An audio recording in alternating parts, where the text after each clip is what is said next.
함께 보실 하나님 말씀은 베드로전서 2장을 보겠습니다. 마이크가 바뀌었죠? 예, 감사합니다.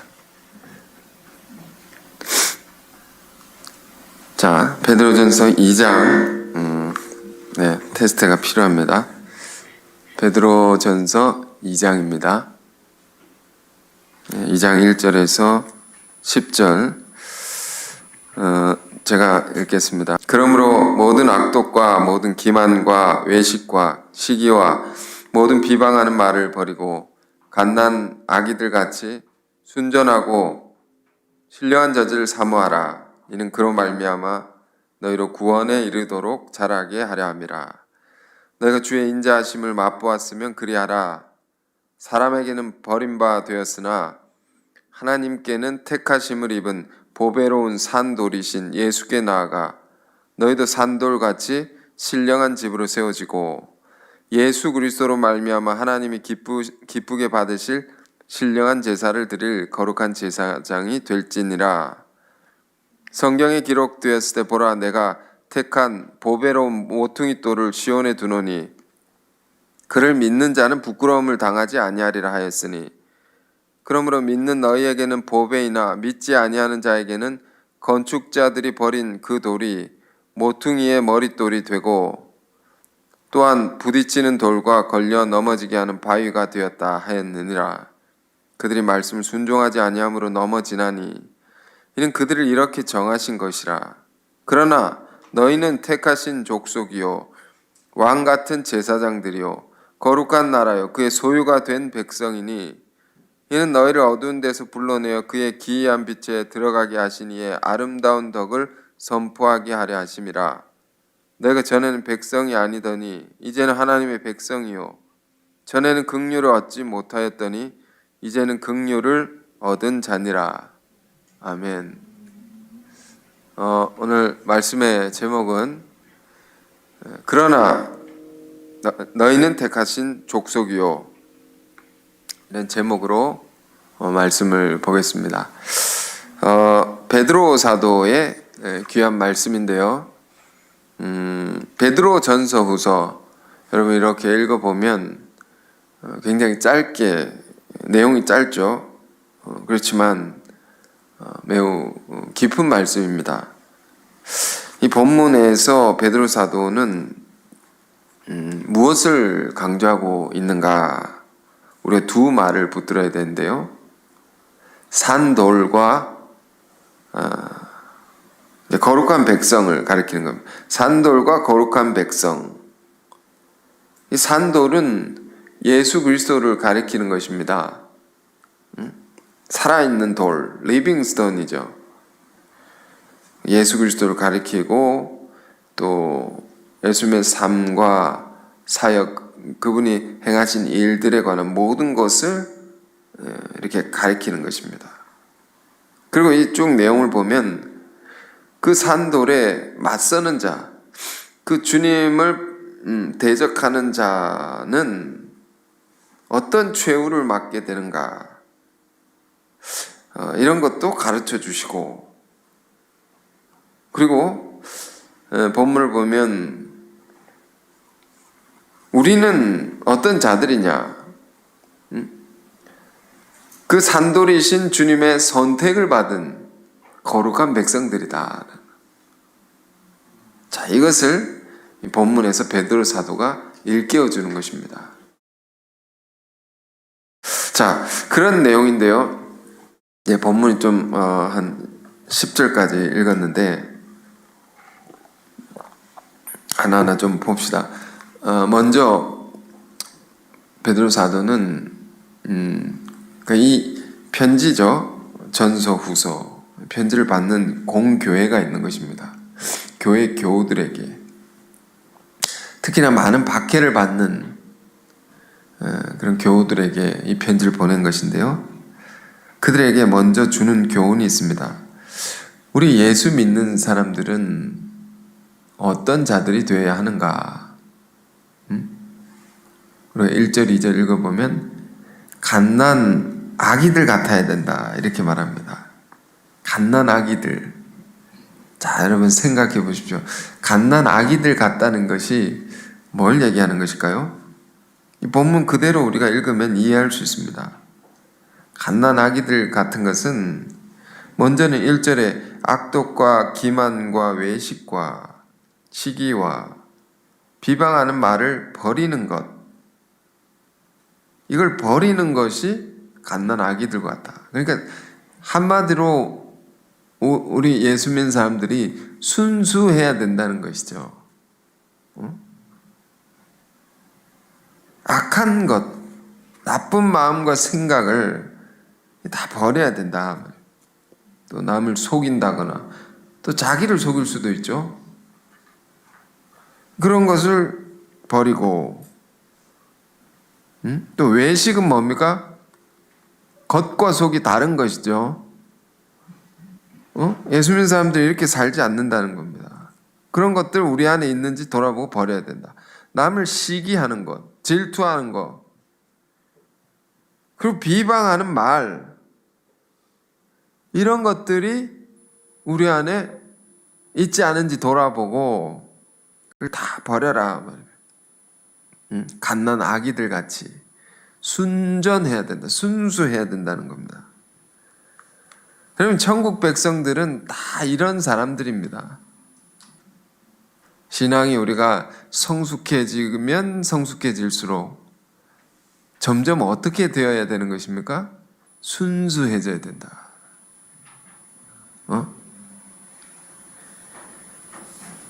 우리가 중생했을 때, 중생이라고 하죠. 예수를 믿음으로 죽고 다시 산다 하면, 새롭게 태어난다, 거듭난다 했을 때 그때 상태가 이런 겁니다. 갓난 아기들 같이 순수하고. 그런데 우리가 처음 모습을 잃어버리고 세상의 죄에 물들고 그것에 찌들어서 살아가는 모습은 없는가? 자, 이것을 돌아보라는 것이죠. 그리고 또 갓난 아기들 같은 것은 또 어떤 것을 의미합니까? 신령한 젖을 사모하라. 그러니까 아기들은 엄마의 젖을 늘 먹어야 됩니다. 그것을 사모한다는 겁니다. 근데 신령한 젖이라고 했죠? 이것은 뭘까요? 하나님의 말씀을 가리키는 것입니다. 그 은혜의 말씀을 정말 간절히 원하고 그 말씀을 늘 읽으려 하고 들으려 하고 주야로 묵상하려고 하는, 그것을 먹으면서 자라나는 그런 우리가 돼야 된다는 것. 창세기 49장을 보면요, 야곱이 한 세월을 살고 이제 죽기 전에 자기 자식들을 불러서 유언을 남깁니다. 12명의 자식들이 있었죠. 쭉 이제 동물로 표현했는데 우리가 이제 12지라고 무슨 띠 있는 것처럼 사람이 이제 특성이 다 다르지 않습니까? 기질이 다르고. 그 12아들이 기질이 다 다른데 너는 이런 동물과 같다 하면 그런 특성을 갖고 있다. 그러니까 이걸 주의해야 되고 이건 훌륭하다. 그러니까 앞으로 이렇게 살아야 된다라는 것을 한 사람 한 사람 다 가르쳐 줍니다. 그 중에 유다에 대한 예언이 있었는데요. 유다, 유언인데 예언 같은 유언이면 너는 이렇게 될 것이다. 뭐라고 유언을 남깁니까? 유다에게는 너는 사자의 새끼다. 이 새끼니까 나중에 커진다는 거죠. 지금 새끼인데 나중에 점점 자라서 큰 사자가 된다. 이 말은 뭘 상징합니까? 사자가 정글의 왕 아닙니까? 왕. 다스리는 자죠. 너는 많은 사람을 이끌 지도자가 될 것이다. 너는 어떻게 살아야 되느냐? 이걸 내가 유심해야 된다. 너의 눈은 포도주로 인하여 붉어져야 된다. 포도주 먹고 취해가지고 눈이 빨개져야 된다. 그걸 문자 그대로 읽으면 이상한 예언이죠. 그렇지 않다는 거 우리는 늘 묵상해 왔습니다. 여기서 말하는 포도주가 상징하는 것은 뭡니까? 예수의 피죠, 피. 예수님의 피, 우리를 향한 희생이고 사랑이고 그 한없는 은혜인 것이고, 그리고 무엇보다 성령이죠, 성령. 성령에 늘 취해 있어야 된다. 우리 술을 안 먹지만 술 먹는 사람들이 막 취하는 것처럼 은혜에 막 취해 있어야 된단 말이에요. 그리고 내 이는 우유로 하얘질 것이요. 입은 우유로 하얘져야 된다. 우유가 뭘까요? 그러니까 이 진리의 말씀을 가리키는 겁니다. 너의 입술에는 늘 말씀의 향기가, 말씀이 끊이지 않아야 된다. 말하는 것이 말씀을 말하고, 말씀을 전하고, 그러니까 많이 읽고 먹으면 입으로 많이 나오겠죠. 그러니까 사람을 죽이는 말, 비방하는 말을 하지 말고 늘 하나님의 말씀을 말하는 자가 되어야 된다. 자, 이것이 하나님의 지도자, 하나님이 세우시는 지도자의 요건이다 말입니다. 이것이 많은 사람들을 이끌려고 하는 자들의 삶이다 말입니다. 이렇게 살아야지 그렇게 이끌 수 있다는 것이죠. 그러니까 위대한 지도력, 리더십은 이걸 통해서 주어지고 이걸 통해서 발휘가 된다 말이에요. 눈은 포도주로 인하여 붉어져야 되고 그 이는 우유로 인하여 희어지리라. 그러니까 우리가 여러분, 자 보십시오. 지금 핍박받는 교우들에게 베드로가, 위대한 사도가 뭘 얘기하는 겁니까? 핍박 속에서 우리의 삶이 이런 것을 놓치면 안 된다 말입니다. 늘 순전해야 되고 늘 죄악을 멀리해야 되고 늘 주의 말씀 주야를 묵상하고 그 은혜에 취해서 살아야 되고. 어제 이제 한 가정 교회를 이제 신방을 했습니다. 신방을 해서 예배를 드리는데 시편 1편을 말씀을 전하고 나눴습니다. 시편 1편 여러분 잘 아시죠?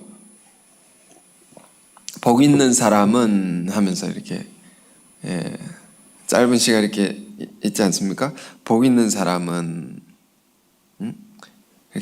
이렇게 전했습니다. 이렇게 읽어봅시다. 오늘은 복 있는 가정은 이런 가정입니다. 그게 뭔가요? 크게 두 가지로 되어 있습니다. 여러분 시편 1편 다시 한번 읽어보기를 원합니다. 하나는 죄악을 멀리하는 것이고, 크게 두 가지인데 하나는 죄악을 멀리하라는 겁니다.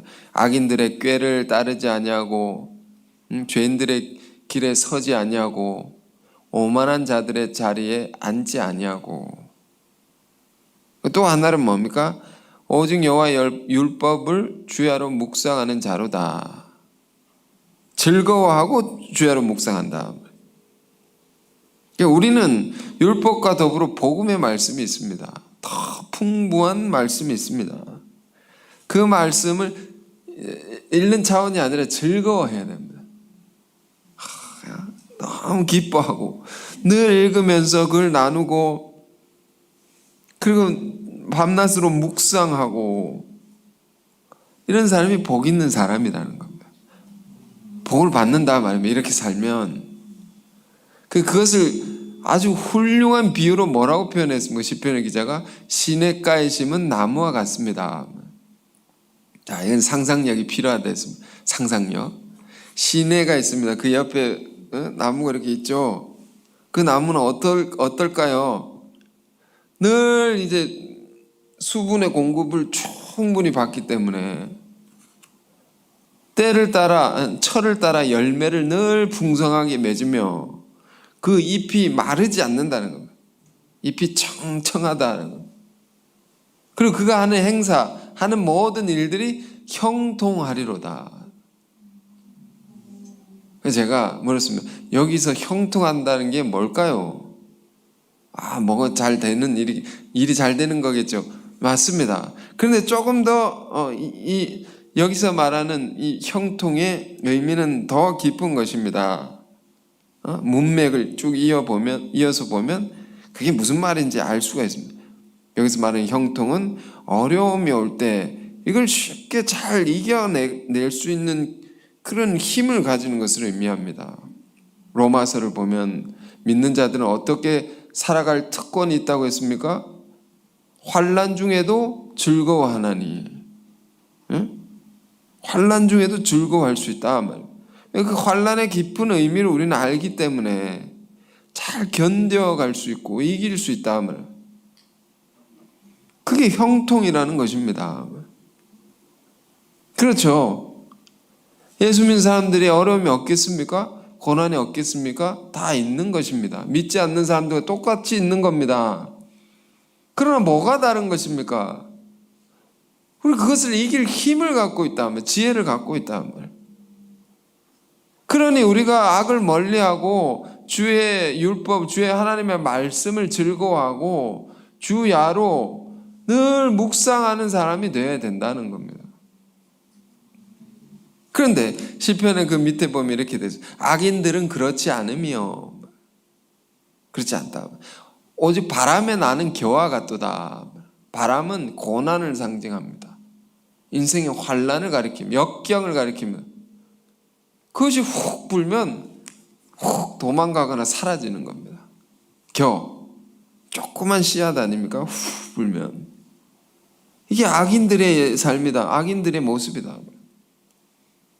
우리는 그런 사람들이 아니다 말입니다. 그러니 우리가 하나님의 복을 받은 사람이 이 두 가지를 잘 기억하고 사십시오. 죄악을 멀리하고 주의 말씀을 주야로 묵상하는 자. 지금 베드로 사도가 같은 얘기를 하는 것입니다. 하나님의 백성들은 어떤 사람들이냐 말입니다. 그런데 조금 더 구체적으로 얘기를 하는 거죠. 이 본문을 보면 단순한 하나님 사람들이 백성들이 아니라 구체적으로 하나님의 선택을 받은 백성들은 어떤 사람이냐. 선택을 받았단 말이에요.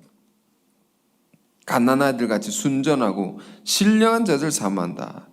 그러니까 여러분 이 말씀은 우리가 늘 이렇게 생각해야 될 말씀입니다. 이 신앙이 제일 무서운 게 뭡니까? 변질되는 것이죠.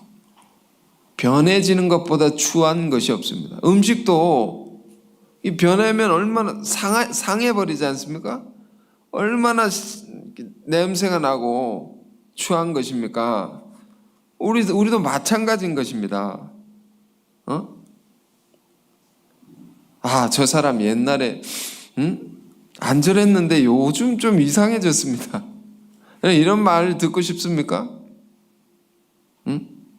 신앙의 뜨거움, 순수함, 이거 우리가 다 갖고 있지 않습니까?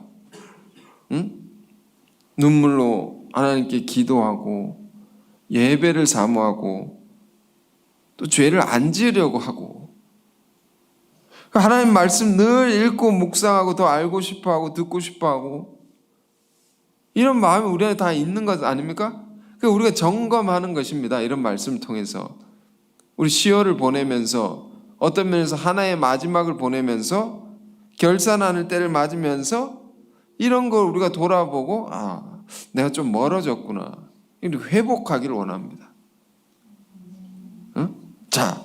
그리고 베드로 이제 본문 다시 들어가서 베드로 사도가 그런 얘기를 앞부분에 하고요. 4절을 한번 볼까요? 4절에 이렇게 더 깊은 얘기를 하는 것입니다. 사람에게는 버림바가 되었으나 하나님께는 택하심을 입은 보배로운 산돌이신 예수께 나아가. 보십시오. 예수님을 이렇게 설명하는 겁니다. 베드로가 예수님은 어떤 분이셨나, 어떤 삶을 사셨는가. 여러분 우리가 예수 믿는 사람들이지 않습니까? 예수의 제자들이고 그분으로 말미암아 우리가 여기 있는 것이고 그분을 사랑하는 자들이고 그분을 따라 살려고 하는 자들이 아니겠습니까? 그렇다면 그 예수님은 어떤 분이셨는가 그걸 잘 알아야 되는 것이죠. 알고 가야 되는 것이죠.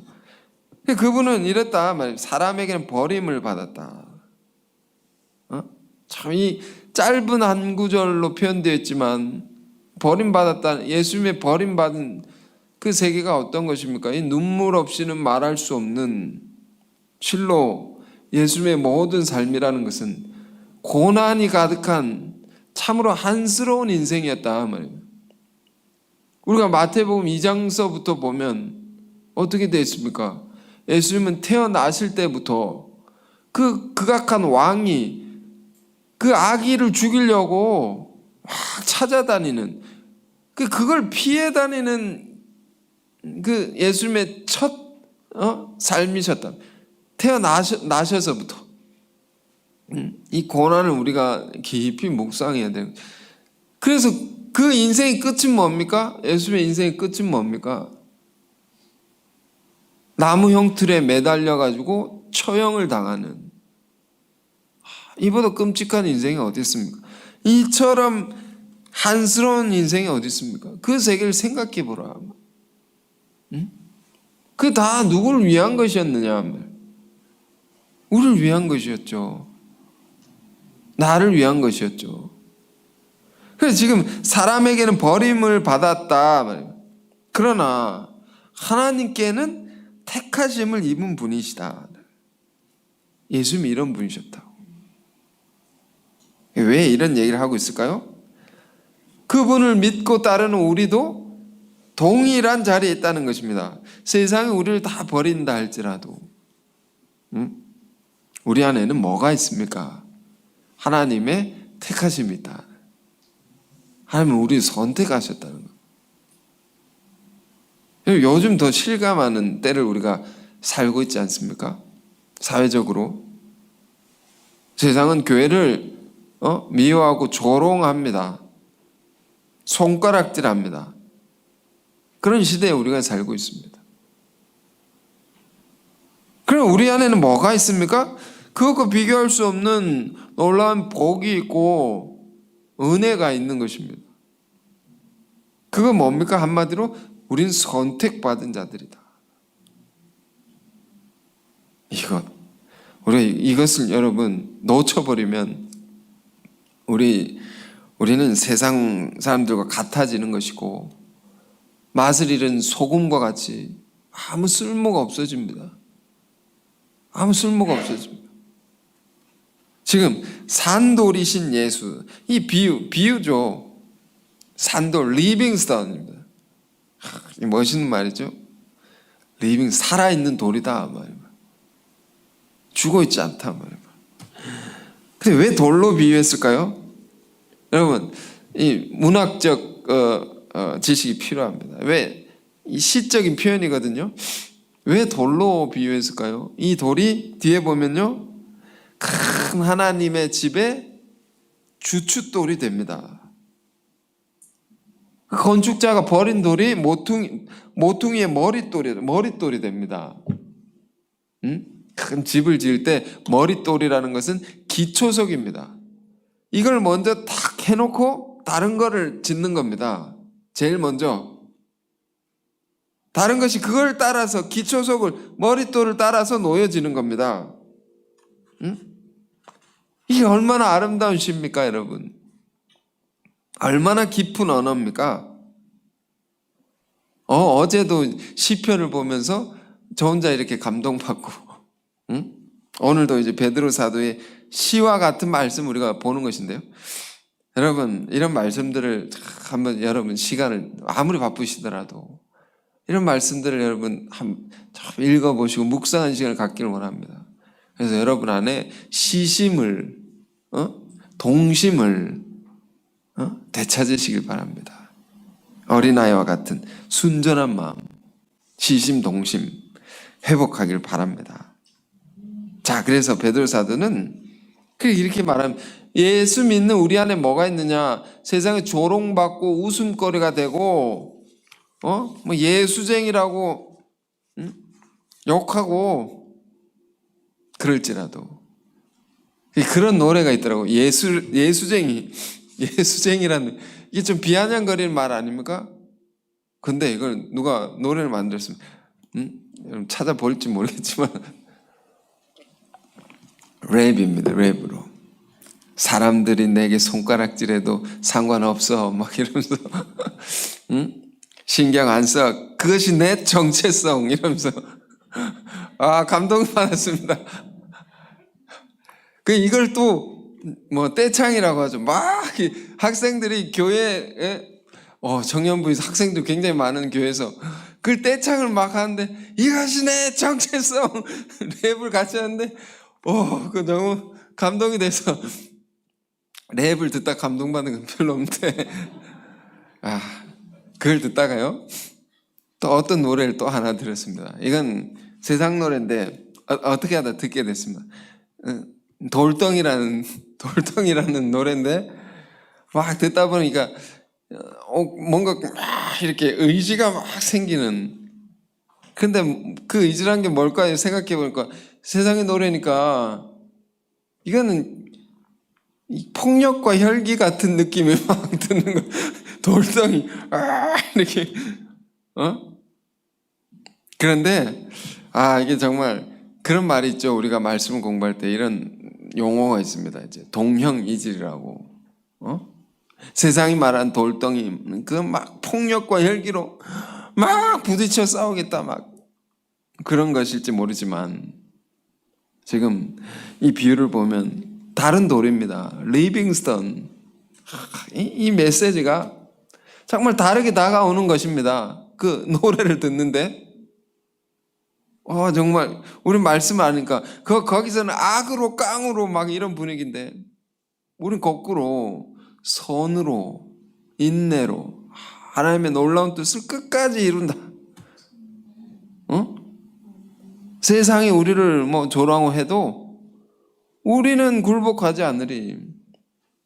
진리는 변하지 않으리. 이런 게 막 생기는 겁니다. 여러분 이런 열정 새로워지길 원합니다. 지금 베드로가 말하는 것은 뭡니까? 많은 세상 속에 이제 교회가 있지 않습니까? 세상 속에 믿는 자들이 있는 겁니다. 그런 자들에게 뭐가 필요한 것입니까? 선택받았다는 겁니다. 우리는 선택받는다. 우리가 볼 때 내 자신이 능력이 부족하고 여러 가지 자랑할 것이 없는 것 같아도 괜찮다. 왜? 하나님이 나를 선택하셨기 때문에. 하나님이 나를 더 지극히 귀하게 여기고 사랑하시고 선택하셨다. 그러니까 세상이 다 버려도 이 하나만으로는 우리 행복할 수 있는 겁니다. 이 하나만으로도 하나님의 선택이 하나님이 그러니까 보배로우신 산돌 예수님을 그렇게 선택하셨던 것처럼 우리도 그렇다. 우리도 이런 말씀들이 예수님의 말씀 속에도 굉장히 많이 나와 있습니다. 요한복음 15장에 보면 고별 설교죠. 고별 설교라는 것은 예수님이 죽으시기 전에 제자들에게 마지막으로 남기신 유언입니다. 유언 같은 말씀 속에 그때도 그런 말씀 주셨죠. 제자들에게 뭐 포도나무와 가지의 비유, 그 깊은 연합의 비유를 설명하시고 그 후반부에 들어가면 너희가 나를 택한 것이 아니오 내가 너희를 택한 것이다. 그런 말씀 여러분 기억하시죠? 내가 너희를 선택한 것이다. 이게 무슨 말일까요? 또 요한 1서 4장에도 요한 사도가 이렇게 말했습니다. 우리가 하나님을 사랑한 것이 아니오 하나님이 우리를 먼저 사랑하셔서 우리 죄를 속하기 위해서 자기 아들을 화목제물로 보내셨다. 그러니까 우리가 하나님을 사랑한 것 같이 우리가 하나님을 찾았고 우리가 하나님을 불렀던 것으로 우리는 생각하기 쉽죠. 그러나 그게 틀렸다는 것이 아니고 신앙의 더 깊은 세계에 들어가면 내가 그분을 찾기 전에 먼저 찾으셨구나. 그분이 먼저 나를 사랑하셨구나. 이걸 깨닫게 되는 거죠. 이 선택의 깊은 세계를 우리가 깨달으면요. 정말로 다 이길 수 있는 겁니다. 세상에 어떤 박해가 아무런 문제가 되지 않는 것입니다. 뿐만 아니라 그 세상을 바꿔낼 수 있는 인생을 살아갈 수가 있게 됩니다. 사도들의 인생이 그랬던 겁니다. 그들 안에 어떻게 그 수많은 박해 속에서도 굴복되지 않냐고 하나님의 뜻을 놀랍게 펼쳐나갈 수 있었던 것인가. 그 힘의 원천은 뭐냐 말입니다. 이거라는 겁니다. 하나님이 우리를 선택하셨다. 이 본문을 볼 때 늘 함께 나누는 이야기가 있습니다. 너무 많이 들었겠지만 그만큼 중요한 예화입니다. 라이온 킹. 자, 왜 그걸 계속 얘기하는가 생각해 봐야 됩니다. 새끼 사자가 있었죠. 심바라고. 그가 늘 죄책감을 자기 때문에 아버지가 죽었다. 이 죄책감을 갖고 숲속에 숨어가지고 이게 살죠. 마음속에 깊은 그런 거 있는데 이걸 감추고 살죠. 그래서 사자가 막 고기를 잡아먹고 해야 되는데 벌레를 막 주워 먹고 막 그렇게 삽니다. 그러다가 어느 날 우물가로 탁 갔는데 머리를 이렇게 흔들면서 우물가를 보니까 자기 얼굴이 보이지 않습니까? 자기가 누구냐? 이건 사자다. 나는 누구냐라는 걸 거기서 알게 되는 거죠. 정체성을 깨닫게 되는 거죠. 초원을 다스리는 그 위엄 있고 권세 있는 자가 나인데 내가 이렇게 살고 있네? 벌레나 주워 먹고? 그게 무슨 깨달음이 왔겠습니까? 아, 내가 이렇게 살 내가 아니구나. 그러니까 이게 동물의 이야기지만 우리 인간에 대한 이야기를 하고 있는 거 아닙니까, 이게? 응? 자기 정체성, 내가 누군가 이걸 잃어버리니까 어떻게 됩니까? 그 초원이 하이에나의 세상이 되는 겁니다. 다 말라 죽고 비참한 세상이 되는 거죠. 그런데 이 새끼 사자가 좀 컸죠. 커가지고 이제 자기를 깨닫게 되는데 나는 정글을 다스리는 사자다. 이걸 깨닫고 나니까 이걸 깨달았다면 그러니까 초원의 질서가 다 회복되는 겁니다. 다시금 그 세상이 살만한 세상으로 다 바뀌어지게 되죠. 응? 우리 믿는 사람 똑같은 것입니다. 믿는 사람이 내가 누구냐를 잃어버리면 세상이 하이에나 세상이 되는 겁니다. 세상에 빛과 소금이 되어야 되는데 그걸 잃어버리고 살면 세상이 여전히 어두워지고 부패하게지는 것이죠. 그러나 이걸 깨달으면 다 바꿀 수 있는 겁니다. 바꾸라고 우리를 부르셨다. 선택하셨다. 우리의 정체성. 이것을요, 그냥 이제 어떤 하나의 권면으로 우리가 듣기 쉬운데 그렇지 않습니다. 우리 교회 성경 공부 과정을 쭉 보면 이걸 역사적인 맥락에서 우리가 보게 됩니다. 이 선택이란 게 뭐냐? 오늘 우리 있는 자리가 뭐냐? 하나님의 역사가 있단 말이에요. 대서사시 같은 장엄한 역사가 있다. 하나님 태초에 천지를 창조하시니라. 이때부터 계획하시고 이루고자 하신 꿈이 있는데 그 계획에 계획을 이끌어 가시는 이 시대 경륜 있잖아요. 경륜. 크게 다스린단 말이에요. 역사를. 그 장엄한 역사 속에 오늘 우리가 받은 선택이라는 것이 이게 뭐냐? 이걸 깨달으면 이제 잠이 안 옵니다. 잠은 오겠죠. 잠은 와야 됩니다. 그럼 이제 가슴이 이렇게 벌렁벌렁 뛰고, 예? 진짜 세상을 다 이기고 나가는, 다 뚫고 나가는 돌덩이가 되는 겁니다. 왜 돌인가 이렇게 생각을 해봤어요. 이게 강력한 거구나. 작지만 이게, 주먹을 쥐어서 죄송합니다. 돌덩이는.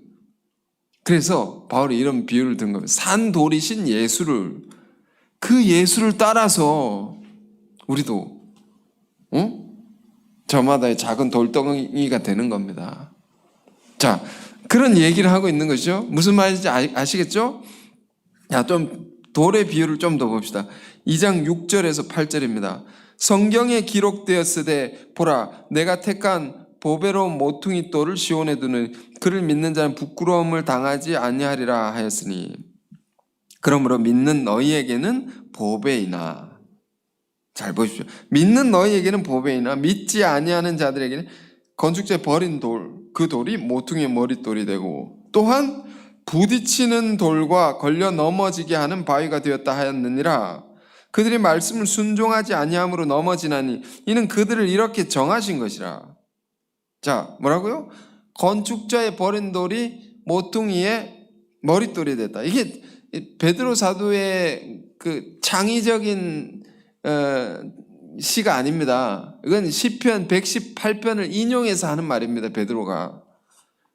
그 유대인들은 늘 이걸 들어왔던 말씀인데요.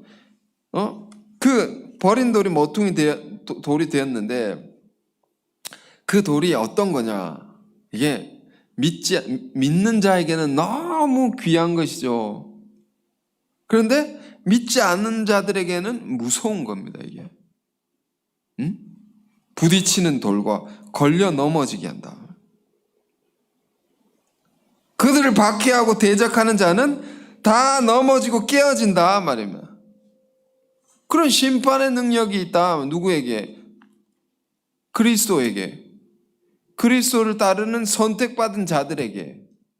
여러분, 우리는 무서운 사람들입니다. 무서운 사람들입니다. 자, 어떤 사람과 대화를 했는데 이전에 자기 경험을 쭉 얘기를 하는 겁니다. 이제 이전의 삶에 대한, 이제 우리가 이제 흔히 이렇게 말하는 전생이라고 합니다. 전생. 중생하기 이전의 삶을 얘기하는 겁니다. 자기 경험을 얘기하면. 어디 있었는데 같이 있는 사람들이 다 나쁜 죄를 짓더라. 자기는 이건 아니다 해서 같이 죄를 안 지었다는 겁니다. 그러니까 그 죄 짓는 사람들이 와가지고 뭐라고 했겠습니까? 야, 너만 깨끗한 척 하냐? 막 온갖 비난을 막 하고 했겠죠? 그래서 그까지 죄를 안 지었다는 겁니다. 그러다가 어느 날 죄 짓는 그 무리 속에 한 사람이 자기를 찾아와서 말하는 겁니다. 너가 있는 것 자체가 나에게 상처가 된다. 보기만 해도 찔리는 겁니다. 보기만 해도 괴로운 겁니다. 제가 그 얘기를 곰곰이 듣는데 사실 그때 이 말씀이 생각이 났습니다. 우리가 주님의 진리의 말씀을 쫓아 산다는 것은, 우리가 정말 예수님을 따라 산다는 것은 이건 정말 강력한 힘이 있는 것이구나. 그 힘이 뭡니까? 죄악을 심판할 권세가 있다 말이에요. 우리가. 여러분, 아무리 짙은 어둠이 있어도 작은 빛을 이길 수가 없는 겁니다. 이길 수 없다 말이에요. 이길 수 없는 겁니다. 이게 누굽니까? 예수 믿는 우리, 하나님의 택하심을 받은 우리라는 겁니다. 자, 그런 얘기를 지금 8절에 한 것입니다. 그러면서 또 제일 유명한 말씀일지 모르겠습니다. 베드로 사도가 9절에 말합니다. 자, 앞부분 뒷부분 나눠서 볼게요. 그러나 너희는 택하신 족속이요 왕같은 제사장들이요 거룩한 나라요 그의 소유가 된 백성이니. 이게 유명한 말. 우리 누구냐라는 것을, 자, 이 정체성을 여러분 이 말씀을 통해서 확인하시고 굳건히 하길 원합니다. 너희는 왕같은, 택하신 족속이요 왕같은 제사장들이다 말이에요. 왕같은 제사장. 너희는, 예수 믿는 사람들은. 종교개혁자 루터가 주장한 만인 사제설의 근거가 되는 말씀입니다. 예수 믿는 성도는 다 뭐와 같으냐? 왕같은 제사장들이다. 교회 안에 질서와 직능의 차이가 있겠죠. 응? 그렇지만 부름받은 모두는 다 제사장과 같다. 제사장은 뭡니까? 구약 성경을 보면 하나님과 인간 사이에 유일한 중보자입니다. 그는 많은 믿는 자들 중에 선택받은 사람들 중에서도 아주 특별한 그 백성들의 대표자이고 아주 중요한 사람이죠. 하늘과 땅을 잇는 그 연결의 그 한 사람이죠. 가장 거룩한. 그래 그 제사장이 위임식을 합니다. 위임식을 할 때 레위기서를 보면 아론이 제사장의 위임을 할 때 머리에 기름을 쫙 붓습니다. 기름을 머리에 이렇게 쫙 붓습니다. 이 기름을 왜 붓는 것입니까? 이 기름은 큰 권세를 상징합니다. 이 기름은 하나님의 영원한 축복을 상징합니다. 왕이 될 때도 그렇습니다. 기름 부음을 받아서 왕이 되는 겁니다. 그래서 사무엘서를 보면 사무엘 선지자가 기름을 들고 누굴 만납니까? 처음에 이스라엘 초대 왕, 첫 번째 왕을 세울 때, 사울 왕을 세울 때 그 머리에 쫙 붙죠. 사울 왕이 실족하고 나서 새로운 왕을 찾을 때 기름 들고 가가지고 다윗을 만나가지고 이렇게 붙죠. 그 왕을 세울 때 기름 붓는다. 그리스도는 누구십니까? 그리스도라는 말의 뜻도 헬라어로 크리스토스. 이 말의 뜻은 기름 부음을 받은 자. 그것처럼 지금 베드로 사도가 지금 말하려는 게 뭡니까? 우리 선택받은 사람들 안에 기름 부음을 받으셨던 그리스도 안에 있었던 그 놀라운 권세와 영원한 축복의 세계를 우리 믿는 자들이 어떻게 됩니까? 본받고 이어가야 된다. 우리가. 그래서 제가 서두에 이렇게 말씀드렸습니다. 본문을 이해한 두 가지 핵심적인 말이 있습니다. 산돌이란 말과 거룩한 백성, 선택받은 백성. 그러니까 왜 우리가 예수 믿는 사람들이라는 것은 예수님을 닮아서 사는 사람들이죠. 그분의 추종자들이죠. 그 귀한 세계를 이어서 위대한 세계를 이루어 가야 된다. 그런 자들이다 말입니다. 그런 사람들이라는 겁니다. 우리가. 그래서 말해 너희는 택하신 족속이요 왕같은 제사장들이 거룩한 나라 그의 소유가 된 백성이니 이게 우리의 정체성이니 라는 겁니다. 우리가 더 크게 봅시다. 지금 우리는 이제 한국이란 나라 안에 이제 한국 사람들이죠. 아닌 분들 계십니까? 오늘 안 오셨네요. 한국 사람들인데 이 한국이란 나라도 보면 생각해 보십시오. 이 나라에 대한 선택이 있습니다. 하나님의. 멀지 않은 통계 자료를 보면요. 이 조그만 나라, 사실 조그만 나라죠. 세계 지도를 보면 나중에는 알게 됩니다. 어릴 때는 세계 지도도 우리나라 이만하게 그려놨는데 진짜 이렇게 큰 줄 알았습니다. 근데 세계 지도를 보니까 세계 전체를 보니까 요만한 겁니다. 우리나라가. 요만한데 그것도 반으로 잘려져 있어가지고 요만합니다. 그런데 이런 조그만 나라에 선교사 파송을 미국 다음으로 많이 하는 나라고 인구 대비 파송수로 보면 단연 1등입니다. 이 조그만 나라에서. 왜 그런 것이냐? 왜 그런 것이냐? 수많은 제국들의 박해와 수탈을 당했던 역사적인 경험이 있는 민족입니다. 우리나라가. 이것이 이스라엘과 흡사합니다. 이스라엘과. 성경이 이스라엘과. 늘 침략을 당하고 늘 빼앗기고 늘 죽임을 당하고 늘 고통을 받았던 한이 있는 나라다 말이에요.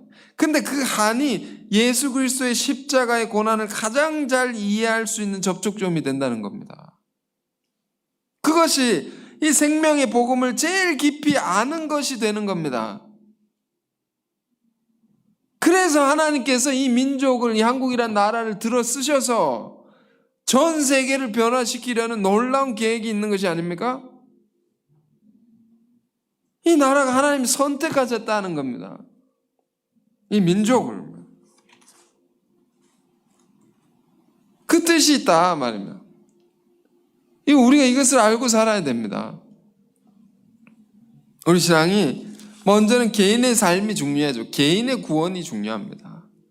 나 한 사람이 죄 가운데 고통받고 있고 괴로운데 무슨 세계와 역사를 논하겠습니까? 그 개인의 구원이 중요하죠.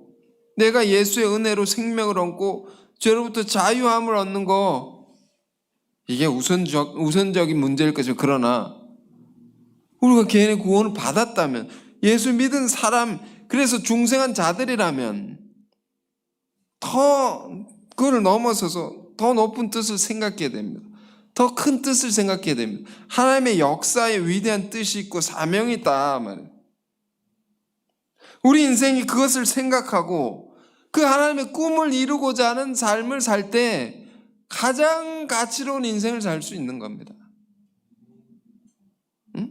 많은 이 세상에 여전히 지금도 예수를 믿지 않는 수많은 사람들 가운데 나를 지금 부르셨습니다.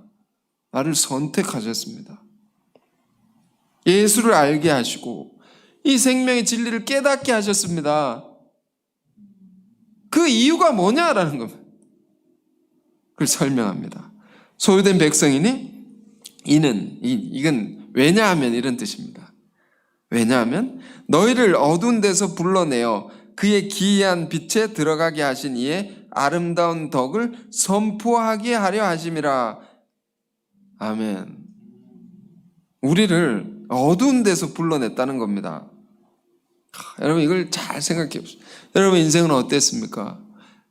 예수 믿기 전에 인생이 밝았습니까? 어두운데 거기서 불러냈다. 원래 교회라는 뜻의 어원은 에클레시아, 영어로 called out입니다. called out. 부름받은 사람들의 모임이 교회입니다. 이게 교회입니다. 근데 어디서 불러냈느냐? 어두운 데서, 죄와 사망의 세계에서 불러냈다. 왜 불러냈느냐? 그의 기이한 빛에 들어가게 하신 이의 아름다운 덕을 선포하라고. 하나님의 기이한 빛이 있다. 빛은 진리인 것이죠. 그 진리는 하나님의 사랑의 진리인 것입니다.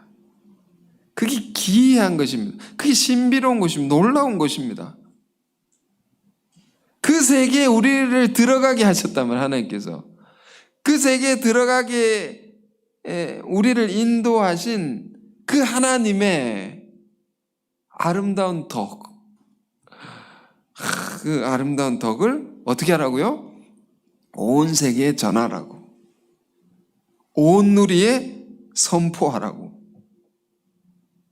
그래서 우리를 불러냈다면 어두운 데서. 그러므로 우리는요, 예수 믿은 우리는요, 늘 세계 선교를 꿈꿔야 됩니다. 늘 그것을 우리가 생각하고 살아야 되는 겁니다. 세계 선교, 그러니까 온 세계가 하나님의 주님의 예수 그리스도의 복음을 알고 변화되어서 온 인류가 하나님께 예배하는 그날을, 그 큰 거대한, 이거 뭐라고 합니까? 그랜드 피날레라고 합니다. 대단원의 그 마지막, 역사의 마지막 그 그림을 우리가 늘 환상처럼 그리고 살아야 됩니다. 그리고 그것에 기여하는 인생을 살아야 된다. 응? 그것이 우리를 하나님께서 선택하신 이유라는 것입니다. 응? 여러분, 이 사도의 말씀이 얼마나 깊은 것입니까? 생각하고 또 생각하고. 그래서 우리의 정체성을 정말로 제대로 깨달아서 선택하신 그 뜻을 따라서 우리가 살아가는 인생이 다 되기를 바랍니다.